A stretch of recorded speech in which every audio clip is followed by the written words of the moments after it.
Kazi hii inamuelezea mwamba ambaye alikuwa anahitaji kuoa. Siku na siku anachukua familia yake na kwenda kubisha hodi katika nyumba ya yule mwanamke alikuwa anahitaji kumuoa. Kwenye familia mwanamke walipokelewa kwa furaha na bashasha zote kama ni waume watarajiwa. Baada ya stori 1 2 3, waume wakakaribishwa na wakaanza kuzungumza lile ambalo limewaleta. Mazungumzo yao yalikuwa ni hivi: sasa wazee wenzangu, nimemleta kijana wangu hapa kwa ajili ya posa ya yule binti yenu. Kiupande wetu sisi hatuna shida, labda ningemsikiliza na mwenzangu hapa. Ni sawa, lakini zaidi tumsikilize na mwenyewe, labda atatoa maamuzi gani. Upande wa wazazi mazungumzo yalikwenda salama usalimini, ila kizaizai kilianza upande wa mwanamke ambapo alimkataa kata mwamba mbele ya wazazi wake. Mume wenyewe ndo huyu, tena mimi simtaki, baba mimi simtaki.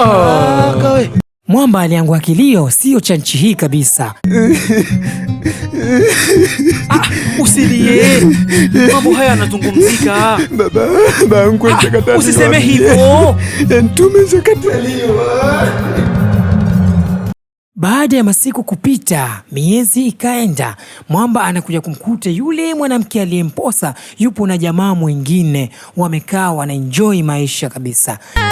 Wenye mali waloruzukiwa, masharo wa mtaa, kwa perfume kutawanukia.